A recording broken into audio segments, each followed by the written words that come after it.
Siempre Soy te invita a pensar. El conversatorio de las mañanas para entender múltiples realidades. El conversatorio de Siempre Soy. Una invitación a mover las neuronas. La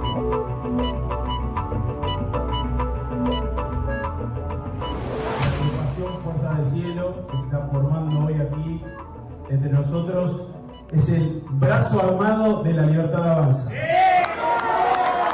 La guardia pretoriana del presidente Javier Milei. Argentina en este momento está partida, pero está bien que esté partida, porque está partida entre los buenos y los malos. Sabemos quién está en cada bando por primera vez en nuestra historia. Sabemos que en un lado están los que defendemos la vida, respetamos la vida, la dignidad humana, y del otro lado están los zurdos hijos de puta, que se...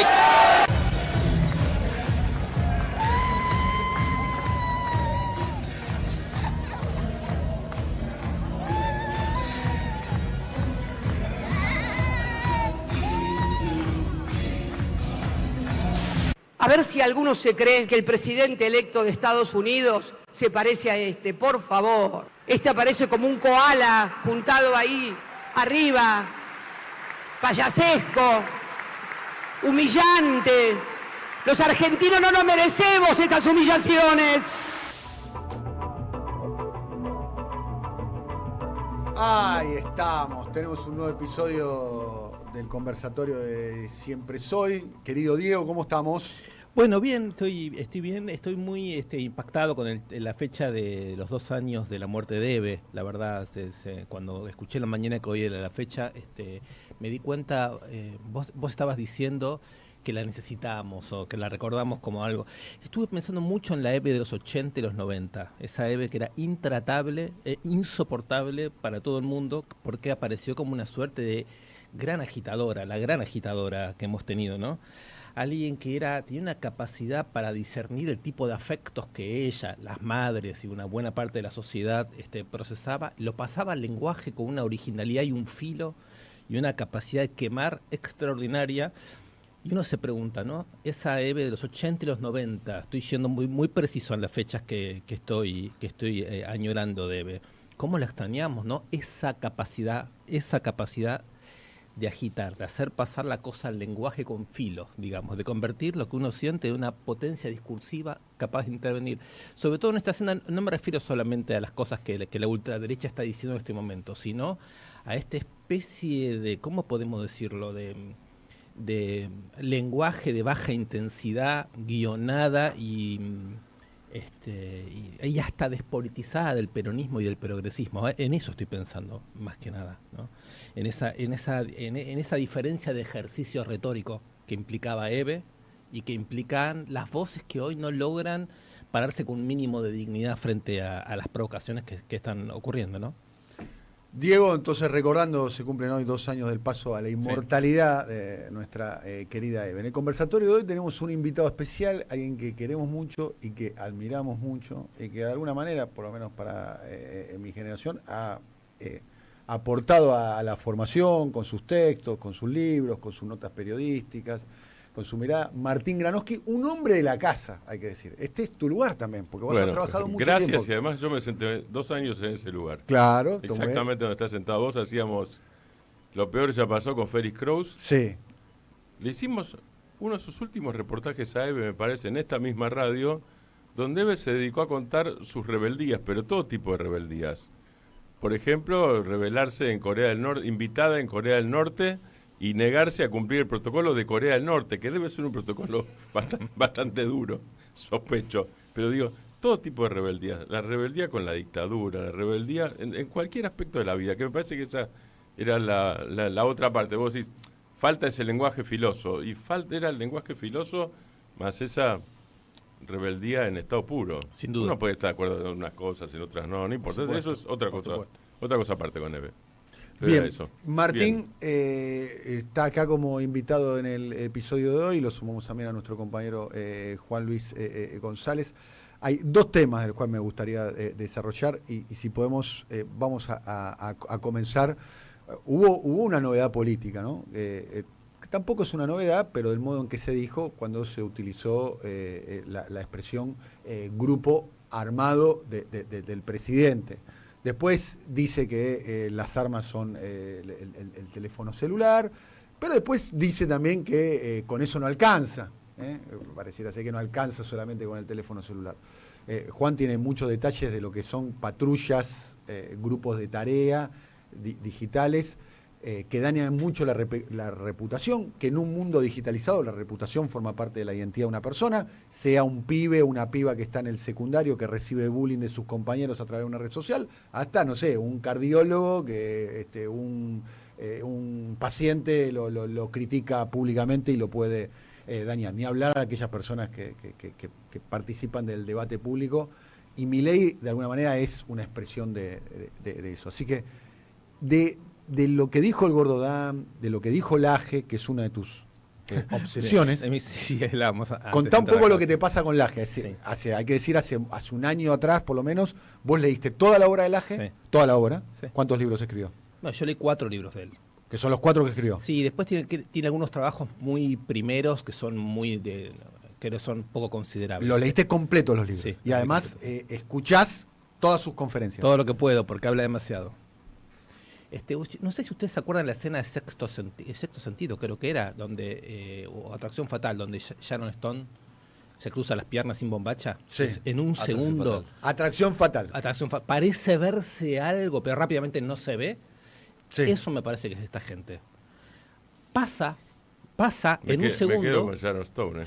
Y yo también Eso me quedo sí, con Sharon Stone, pero la escena de que se sugiere apenas algo que no se ve, pero todos nos quedamos pensando en eso me parece que es decir, brazo armado. No, por supuesto, solamente por telefonitos, no, por supuesto, lo decimos en broma. Vos decís que brazo armado es Sharon Stone cruzándose las piernas. Se dijo. Es una insinuación. Sí, se dijo. Lo dije. Está ahí. Yo dije lucha armada, pero no lo dije. Lo que pasa es que hay Pero se escuchó, agregado a todos eso. pensando en eso. Sí, agregado a eso. O sea, yo no me quedo con los jueguitos de después. Que se guarden los jueguitos de después. Porque si se hubiera dicho si se hubiera sido hecho en un tuit, es una cosa, pero no fue dicho en un tuit. Fue hecho en un acto oficialista, digo las dos cosas, un acto oficialista con funcionarios. Porque ahí estaba Romo, presidente Bloque, ahí estaba Nahuel Sotelo, que es uno de los comisarios políticos, uno de los 2 comisarios políticos de Milei en la Cancillería, y varios más, Secretario de Culto, Civilización, Derechos Humanos, digo, es más que eso todavía. Culto, y después le fueron agregando funciones de la Cancillería, es decir, funcionarios. Había una escenografía fascista, por otro lado. Digo, no es una opinión esto. Uno agarra los pendones rojos, ustedes eran pendejos, para acordarse de eso, pero en Avenida Libertador estaba Tradición, Familia y Propiedad. Claro. Ultraderecha católica, la ultraderecha católica. Becar Varela. Como Laje, por otra parte, ¿no es cierto? Estamos hablando de lo mismo en ese sentido, en esa afiliación. Uno veía eso de Becar Varela, efectivamente. En la Argentina fue chiquito. En Brasil fue enorme. En San Pablo fue enorme. Es decir, que si uno va para atrás a Bolsonaro, y no tiene que ir muy atrás. El canciller de Bolsonaro, Ernesto Araújo, viene de ese palo. Entonces, cuando uno escucha esto, dice, ok, dijeron brazo armado y después dijeron que el celular, guardate el celular, yo no tengo por qué creerte. O sea, yo te tomo en serio. ¿Lo tomás en serio? Sí, por supuesto. ¿Lo tomás en serio? Sí, lo tomo en serio porque es el Estado. Ese es el punto. Y porque el Gordo Dan es Santiago Caputo y es Milei. No es un pibe de la escuela secundaria que está haciendo una joda. Porque la joda es la joda, digo. Si no, uno es un solemne si se toma en serio la joda. Incluso la joda sería, en este caso, sería una joda pesada. Pero no importa, la joda pesada existe. Pero este es el Estado. Y cuando es el Estado, yo me lo tomo en serio. Entonces, ¿qué es brazo armado? El Estado ya tiene brazo armado, tiene ejército, tiene fuerza de seguridad, tiene monopolio de la violencia, tiene normas legales. Esto van a ser etcétera, parapoliciales. etcétera. Bueno, eso es lo que ahí me hace recordar. No digo que eso vaya a pasar, digo que me lo tomo en serio. Porque además la historia del fascismo o las diferentes formas de fascismo, sin que esto lo sea técnicamente, pero no lo sé por otra parte, es una cosa que veremos, tiene una historia de escuadras italianas, tiene una historia de 3A en la Argentina. Comandos civiles acá. Comandos civiles en la Argentina, milicias en Brasil. Bueno, en Brasil hay un partido militar todavía, ¿no es cierto? O sea que no es que estamos fuera de la tierra y fuera del mundo y fuera de la historia argentina. Estamos en la historia argentina, entonces sin conspiración, sin exceso de miedo, sin nada por el estilo, me parece que hay que tomárselo en serio. Sí, porque además la idea de hablar en joda se ha convertido prácticamente en la única manera de hablar en serio, en una época en donde todo el que habla en serio inmediatamente queda desacreditado, porque Claro. es muy difícil respaldar las cosas que se dicen, y más después del periodo político en el que venimos. Entonces ese hablar en joda o hablar en chiste es bastante ambivalente. Ahora, me llama la atención dos cosas que la estábamos hablando con Martín y con Juan antes. Una es el hecho de cuál es el elemento de politización biográfico en casi todas estas personas, que son el hecho de haber tenido un bullying adolescente, digamos, ¿no? Si uno recuerda años 70, biografías políticas, tomando la del Che Guevara como paradigma mítico, ¿no? Recorrer América Latina, ver la pobreza, los golpes de Estado, como conmoción personal que hace que una generación se politice, y ese es el ingreso a la historia, por más mistificados que estén esos relatos, uno ve una densidad histórica muy grande en esas inserciones de las personas en la historia. Ahora estos bullying, que a veces son solo familiares, o en la escuela, una profesora progre me discutió mucho, me insistió mucho, como quiebre personal, y comienzo un recorrido que en el caso del AGE, me parece que acá hay algo importante, no solamente es heredero, como dijo recién Martín, de discursos inmediatamente ligados al terrorismo de Estado. Eso no deja de asombrar que un pibe joven de 36, 37 años 35. se inscriba... 35 años tiene. 35 años se inscriba tan No está directamente en esa tradición. enmascarado, no está enmascarado No, su no. vínculo. No, claro. No está. No, porque No está la sutileza de Sharon Stone. No, si vos, vos pasaste el audio de lo que él dice de las madres de Plaza de Mayo, acá en la radio, ¿no? Claro. Que las insulta, dice que sus hijos están bien muertos. Pero no es solo eso, porque si fuera solo eso sería un grupo sectario de ultraderecha, los que hemos conocido siempre y que hemos aprendido a no darles bola. Es además un sujeto que se convierte en un rector de lecturas, de una pedagogía para una generación nueva. Es una persona que lee, que escribe y que ha armado un circuito internacional cada vez más poderoso, por el cual, con mucha guita encima, va ofreciendo un plan de lecturas, un modo de leer a generaciones jóvenes, un proyecto de formación, que también es un proyecto de inserción en la política, que es muy llamativo, porque escasea en el mundo de las redes eso, ¿no? Quien Ahí conoce ese mundo como pocos es Juan. Por supuesto. Hay una compañero. línea ahí con el bullying que vuelve a jugar en este acto. La antesala inmediata de este acto fue lo que sucedió, no sé si fue la semana pasada, ya me mareo, o al fin del anterior, Pistarini versus Dillon en un avión, ¿no? Estuvimos charlando la semana pasada, que estuve investigando un poco la historia de este pibe, de la Pistarini, Juan Carlos Ciber Guerrero, que toca todos los, casi como si fuera una historia estereotipada de lo que uno piensa de un militante libertario, ¿no? Bullying en el colegio, muy a contramano con la época, porque él no tiene 16 años, tiene 32, entonces creció al calor de los gobiernos kirchneristas, siempre enfrentado, exilio autoimpuesto en Australia y un odio al país. Bueno, la antesala de eso está conectado con este hecho, está conectado de manera literal. Yo sé que hubo una charla entre el Gordo Dan y Daniel Parisini y la Pistarini a raíz de este caso. Hubo muchos grandes A raíz del episodio del avión. Exactamente. El episodio del avión es, a ver, lo que yo interpreto, ¿no? Es cómo la violencia simbólica digital del tuit del anonimato pasa a la acción directa, pasa al cara a cara, donde el agredido y el agresor o el diálogo se miraron a los ojos, digamos, que de alguna manera lo que podría llegar a ser, y quiero escucharte en ese sentido y al resto también, la secuela de esto, lo que viene por delante. Y fíjate que es muy curioso el remate de esa historia, que vuelve al grado cero. O sea, la Pistarini que hostigaba, Juan Carlos Iberre que hostigaba, cuando lo van a encarar, vuelve a ser el chico bulineado que le pegaban en el colegio. Entonces, en este acto, y entre todas las ideas que tengo, que comparto muchas, después tengo muchas contradicciones, uno que me pasa es que yo los veo a los pibes que están arriba, que insisto, la mayoría los conozco hace 3 años,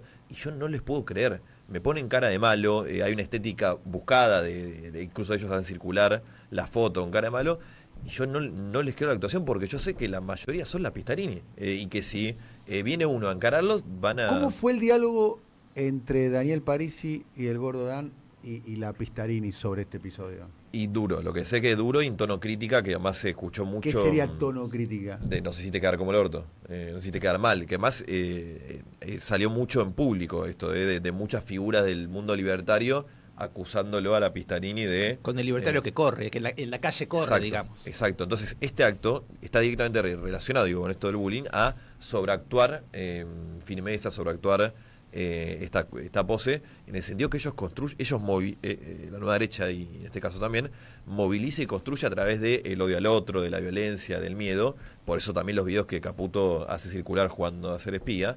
Y eso se te desarma cuando tenés a Fran Fijab corriendo a la calle, a la Pistarini llorando en el avión, a Mariano Pérez yéndose, bueno, y muchos hechos más.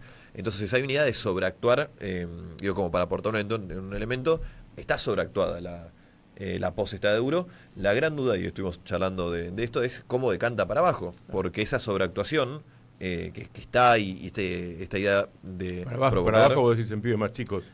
Para o sea, más chicos, más grandes. Hoy hablamos del caso de que escracharon a gente del CONICET en Mendoza. Sí. Eran 2 personas de 50 años, con una rotura evidente, ¿no? Personal, porque... Bueno, esa es una palabra.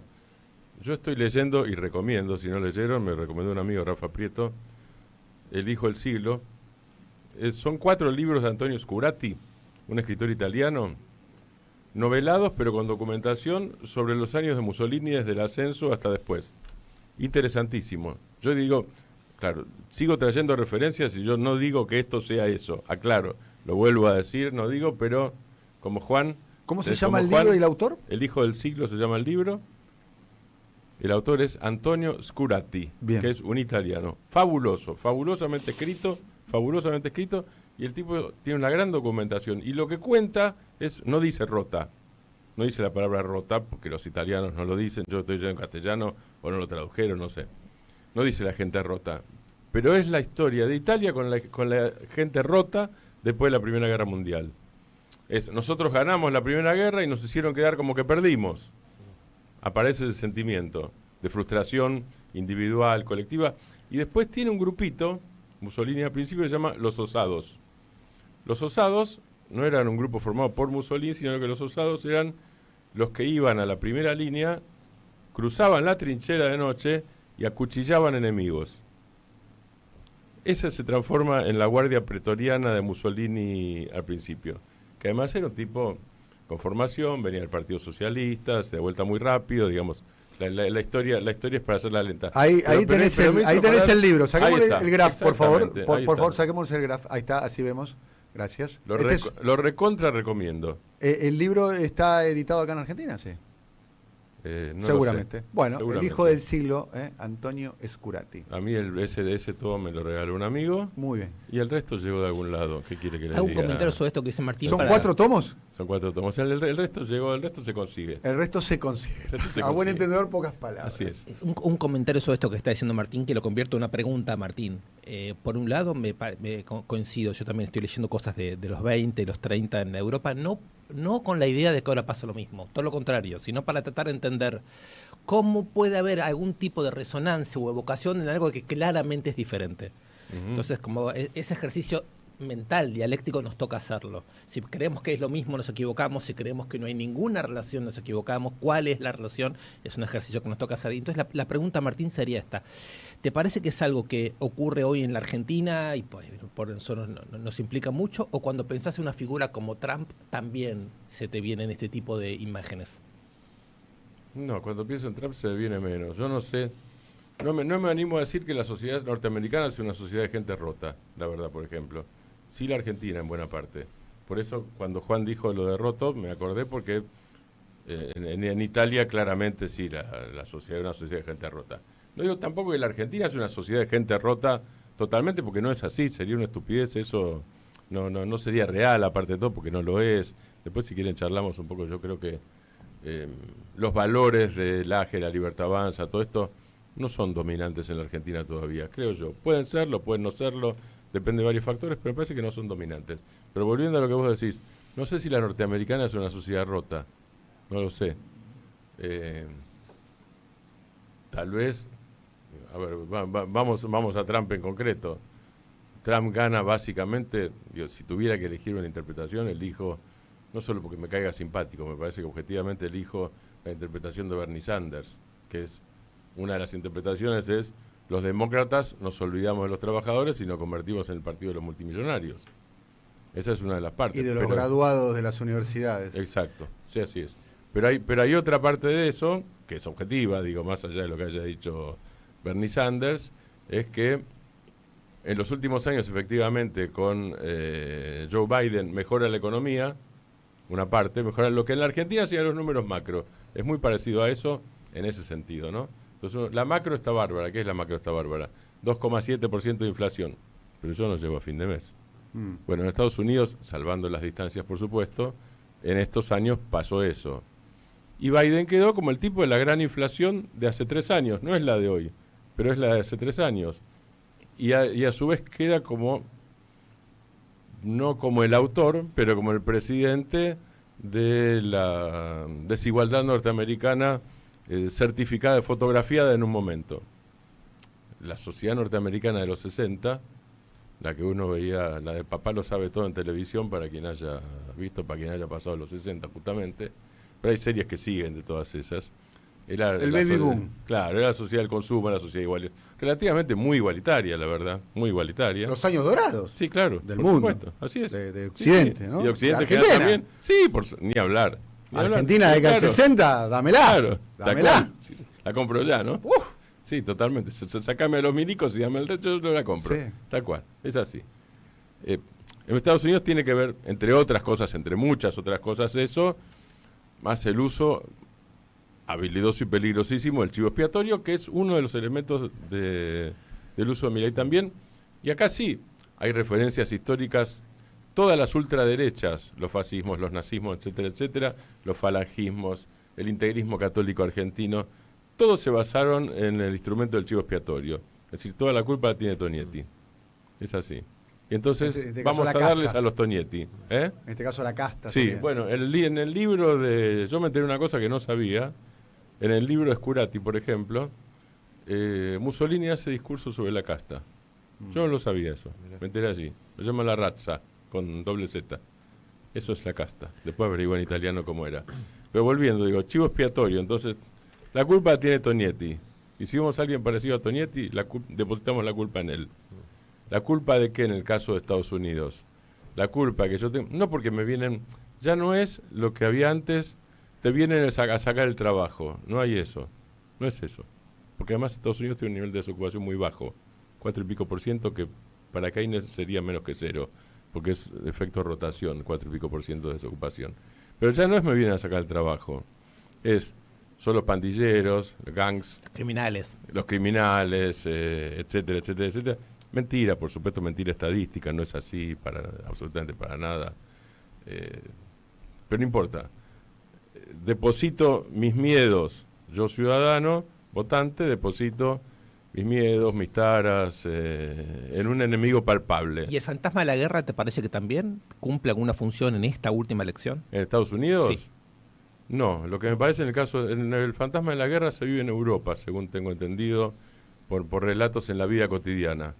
No en Estados Unidos. Lo que sí se vive en Estados Unidos es, que ahí sí favorece la victoria de Trump, usan la guita para Europa y nosotros estamos viviendo peor. Ahí está la guerra indirectamente traída como tema. Me parece que ese es el punto clave en los Estados Unidos y es lo que podría explicar, veremos si pasa, si Trump empieza a negociar o no con Putin de alguna manera directa o indirecta, eso no lo sé. Estamos acá con Martín Granollers, que es un extraordinario especialista de política internacional. No exagere, Tonietti, no exagere. Bueno, claramente. ¿Cuántos años tuviste de editor de Página 12? De su director de página. Editor de internacionales, ¿cuánto estuviste? ¿20 no, años? No, yo no fui editor. No, lo mío es más raro todavía. No, lo mío es una cosa de un curioso irrefrenable, es eso. Muy bien. Yo me escribí, la primera nota de política exterior fue sobre cómo iba a ser el acuerdo con Chile en 1984 sobre el Beagle. Es eso. Antes del plebiscito. Sí. Antes del referéndum, ¿no? ¿O un plebiscito? No, era una consulta popular porque no era vinculante. No era vinculante. Esa fue la primera nota de política exterior que existió. O sea, en La Razón, me imagino. En La Razón. ¿Viste? En La Razón de Jacobo Timerman. Sí, ¿La hablaste con Timerman o no? Sí, claro. ¿Cómo era Jacobo Bravo, no? ¿Te rompió alguna nota delante tuyo o no? No. ¿Ya no? ¿Estaba cuidado de esa época? Era la época dulce de Jacobo. No era dulce todo el tiempo, pero los que lo habían tratado en La Opinión decían, Sí. bueno, dice, el gordo Soriano te decía, yo le contaba alguna cosa, esas son boludeces, me decía después. Martín, te Vos no sabés la cosa que quise los hacer ancianos- una pregunta vinculando lo que... Pero ya- digo, perdón, maestro, digo, para mí, el maestro. Jacobo Timerman, probablemente. Sí, el Hay una maestro. gran biografía de Graciela Motkovsky sobre Jacobo Timerman, que es, para aquella persona que le interese los medios, la comunicación, me parece una biografía imprescindible. Alejandro Horowitz también trabajó con él, Sí. siempre cuenta historias. Pero ahí me hacía leer libros, Jacobo, en todo caso, y me los... Claro. Jacobo, te hago un libro, te recomendaba un libro, no te lo daba, y al día siguiente te preguntaba qué te había parecido. Y vos lo mirabas. Decía, ¿qué? ¿No lo compraste? ¿No tenés plata? Porque hablabas. Yo te doy la plata, te regalo el libro. Sí. Obviamente, vos salías del diario, laburábamos 12 Pero qué horas. bueno esos jefes que Así. te regalan libros y el otro día te preguntan si lo acá leíste. no ¿eh? te regalan, sí, claro. Bueno, No, pero ¿qué hacías vos? Ibas y comprabas el libro y te quedabas toda la noche leyendo. Claro. Obviamente. Y al día siguiente esperabas, no ibas como un nene chupamedia Sí. al maestro con la manzanita, pero esperabas que te preguntara y por supuesto preguntaba. Claro. ¿Y leíste? Sí. ¿Qué te impresionó de eso? A mí lo que me Así. impacta mucho lo que estás diciendo es que alguien como Milei cita más libros que ningún otro presidente argentino que yo que recuerde, hace leer, alguien como Laje organiza la lectura, y te quería preguntar lo siguiente, ¿cuánto crees que hay de importación directa en alguien como Laje de la derecha norteamericana y cuánto crees que es creación, digamos, nacional popular? Me parece que hay mucho de la derecha norteamericana, que hay mucho de la derecha europea, que hay mucho del integrismo católico. En España se llamaba nacional catolicismo, acá se llama integrismo católico. Estamos hablando de Victorio Bonamín, de la cúpula de la iglesia en la dictadura básicamente, pero además especialmente eso está muy, muy claro en los vicarios castrenses, que son los que santificaban la tortura. Esa línea está muy clara, que viene en los años 30, que viene de la Liga Patriótica, otra organización paraestatal, ¿no es cierto?, que viene del golpe de Uriburu en la Argentina. Eso está muy bien contado en los 4 tomos de Iglesia y Política de Horacio Berbisky, ¿no? Exactamente, excelente. Sí, además el primer tomo termina, yo todavía no sé si Horacio se dio cuenta o no se dio cuenta, yo hice un reportaje a Horacio en Página cuando salió el primero, digo, ¿vos viste el año de la última nota a pie de página? No, mejor dicho, ¿vos viste el número de tu última nota a pie de página? No. ¿Me estás jodiendo o me estás hablando en serio? No, ¿cuál es? 1789. Año de la Revolución Francesa. Horacio estudió muy bien eso, efectivamente. Esos libros para mí son grandes libros de historia, Sí, los 4 tomos, sobre todo el primero. Pero vuelvo, en la Argentina es muy fuerte eso, es muy fuerte, esa tradición nacional católica española o integrista argentina es muy fuerte. Charles Maurras en Francia también, digo... Yo veo una afiliación Sí, pero también es cierto, como bien también. describías vos al principio, Martín, describías las banderolas sobre Avenida Libertador de tradición, familia y Sí. propiedad, y todos vislumbramos ahí como un margen, ¿no? Acá estamos hablando ni más ni menos que tienen De un presidente. el control del Estado y están organizando, Claro. por lo menos en sus propias palabras, una organización paraestatal. Tal cual. Me gustaría, nos Lo quedan para 10... estatal lo dije yo, creo que ellos no, ¿eh? Bueno, Lo dijeron, pero sí, ellos lo lo están decimos haciendo. nosotros, Sí, sí, claro, sí, claramente, ¿no? Sí, sí, claramente. Vamos a hacer Así es. Se deduce claramente, paraestatal. O sea, no grupo está hablando de la policía. armado, si Exacto. vamos a hacer un grupo armado, son civiles y controlan la estructura del Estado, lo que dijimos nosotros acá. O sea, el grupo armado ya lo tienen, que Y que Patricia la Bullrich. revista Crisis Claro. lo viene trabajando muy bien. Sí. Es una estructura informal que por ahora es solo digital, pero está ahí de ensayar pruebas de lo digital al oficial. Por eso el episodio de Dillon y la Pistarini me parece que es un episodio a tener en cuenta, Así porque es. es un episodio que probablemente la línea de tiempo, si esto siga, pueda replicarse o profundizarse o agudizarse. Que de paso, Dillon hace lo mismo. Vos nombrabas a Eve. Dillon hace exactamente lo mismo que las madres, las abuelas y los dirigentes de organismos de Plaza de Mayo en Argentina. Dillon se acerca, habla, enfrenta y no pega. Porque si lo hubiera hecho, Claro. se habría desacreditado. Sí, sí, sí. Dillon llega justo al punto en que a mí me parece que hay que hacer. Incluso políticamente, Estoy de acuerdo. digo, tomándolo como metáfora.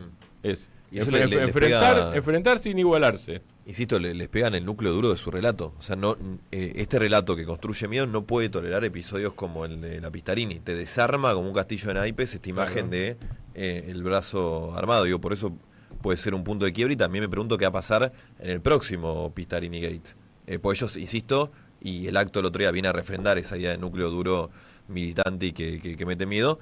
No pueden tolerar otro caso así. Que el Pistarini es el último de unos cuantos que hubo, ¿no? Entonces es una signo de pregunta de qué va a pasar. Me gustaría aprovechar estos minutos, que nos quedan 8 minutos de programa, para hablar de, claramente, Milei tiene un olfato político formidable, ¿no? Claramente. Porque, por ejemplo, hizo una apuesta muy fuerte al triunfo de Trump.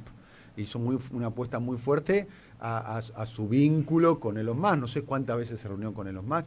Evidentemente... Ya son incontables, sí. Bueno, Sí. claramente lo que nosotros veíamos como una especie de relaciones diplomáticas con el mundo medio disparatada, él veía una hoja de ruta que ahora, con el triunfo de Trump y Elon Musk, nombrado funcionario de su gabinete... El Sturzenegger de Trump. El sí. Sturzenegger de Trump, Sí. vemos que evidentemente Milei, no sé si de casualidad o no, para mí no es casualidad, pero es una percepción mía, está vislumbrando algo, está viendo algo, un modo en el cual se va a organizar el mundo. No sé si tiene una noción del mundo, pero sí de lo que quiere en la relación con Trump y con los Estados Unidos.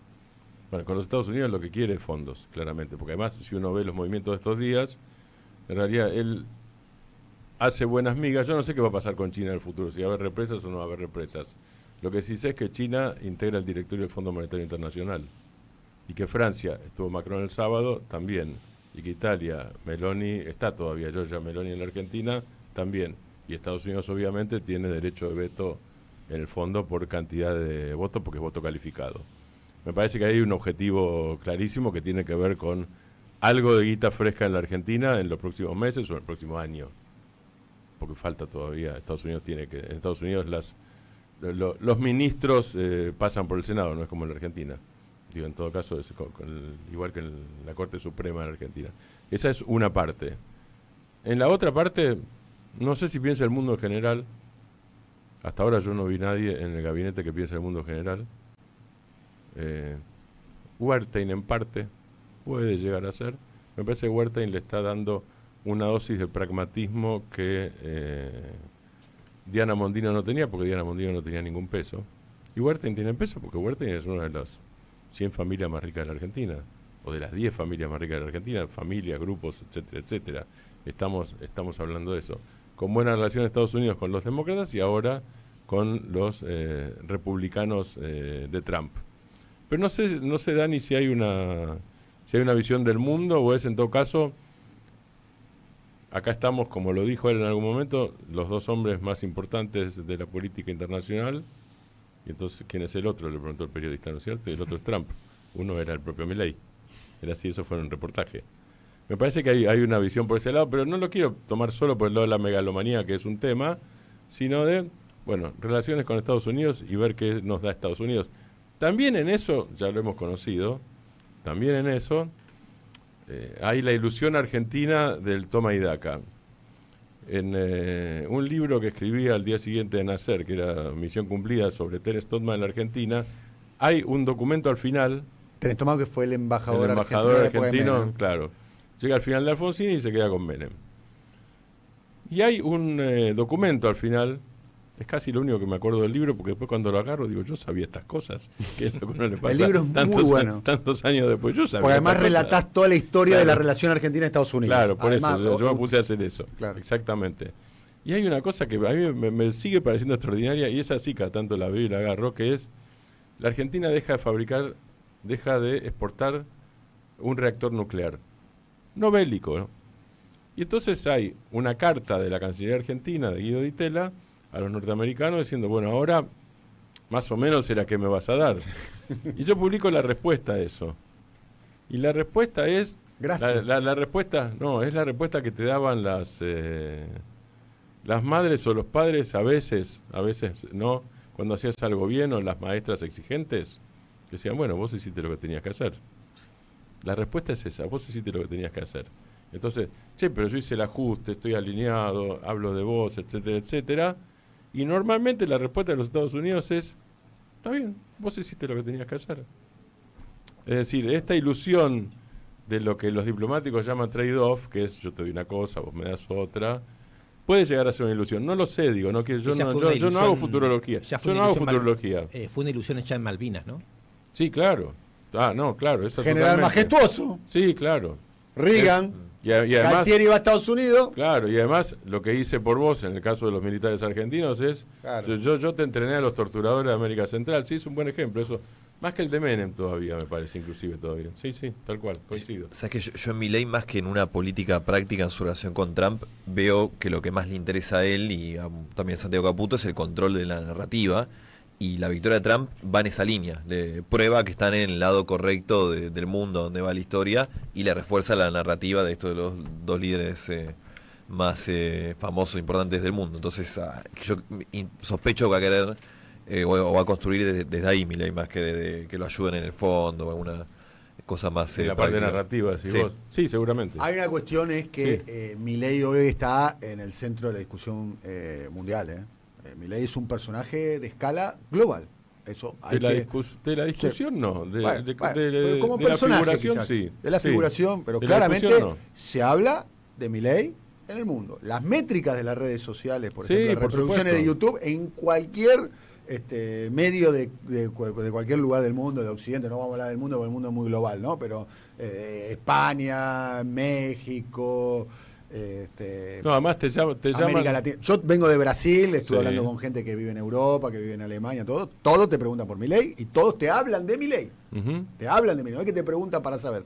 Tienen una opinión sobre Milei. Sí, es un personaje. En ese sentido es un personaje. En ese sentido es único en Tal la cual. historia contemporánea de Argentina. No recuerdo un presidente que yo recuerde que tenga esta dimensión de carácter global. Bueno, acaba de ser el primer presidente que se reunió con Trump. Pasó con Alfonsín eso que estás diciendo. ¿Pasó con Alfonsín? Sí, pasó con Alfonsín porque Bueno. la rareza de la democracia argentina esa que en aquel Sí. momento. Sí, era Bueno. por otro lado. Era por otro lado. No es el caso. Bueno, gran conversatorio, un grande un monstruo, ¿o no? Viene acá, Podríamos hablar todavía un rato de la más. charla con Martín te llevas libros para leer y demás. Cuando lo volvamos a ver a Martín no va a hacer lo que hacía Jacobo. ¿No? ¿Qué te ¿Leíste pareció? el libro? ¿Leíste el libro de Mussolini? Ese era con viajes con mi tía de Graham Greene y yo tenía que ir a la India a cubrir un viaje de Alfonsín. Siempre la cuento esa porque me parece una genialidad de Jacobo. Y después yo lo copié, mucho. Hago lo mismo. ¿Qué haces lo mismo? ¿Con qué? Hago lo mismo, hice toda la vida lo mismo con muchos redactores y redactoras y hago lo mismo yo edito Buenos Aires 12 y hago lo mismo con los que están empezando. Sí. Y les Bien. hincho las pelotas. Le Yo das que sé, libro. hace poco le di a uno México Insurgente de John Reed. Bien. Entonces, respuesta es, dice, pero todavía no lo pude leer. Digo, ¿cuántos años tenés? 27. Digo, boludo, John Reed tenía 26 cuando lo escribió. Si John Reed lo Digo, puedo escribir. Si John Reed lo puedo escribir, vos lo podés leer rápido, sin copiarlo. Qué grande. Bueno, Roberto Vargas está escribiendo. Vos tenés un portal que se llama Ya Ahora Qué. ¿Y ahora qué? Sí, ¿Y ahora qué.com.ar? con Rafa Prieto, sí, lo hacemos. Con Rafa Prieto, y entre otras cosas, escribe ahí Roberto Vargas, ¿no? Sí, señor. Nuestro compañero Así de trabajo escribe ahí. Bueno, nos estamos yendo. Gracias, Juan, por la participación. Gran Gracias. participación estelar de Martín Granoski. Un abrazo muy grande a Leo Orwig, que está de gira. ¿De gran presentando gira? un musical. Así es. Alejandro, lo conocemos hace 500 años. Abrazo, que está de gira musical. ¿Qué está haciendo? Está presentando Está un haciendo, musical. sí, Está está presentando un presentando musical. su Trotsky Bien. el musical. Bueno, y el aniversario de Eve, ¿no? Que es importante. Sí. Bueno, nos estamos yendo, gracias. Silvio Soler, gracias por todo. Willy Bray, Ariel Pinus, Lucas Román, San Severino Manón, Martínez Salam, Vicente Castro, Mora Ursagaste, que hizo la producción audiovisual, y Leandro Detza, que estuvo en la coordinación. Gracias, querido Leandro, del streaming. Hasta mañana a las 10 de la mañana, haciendo aquí, lo vamos a hacer trampa a la vida en Siempre Sol. Chau. Somebody out there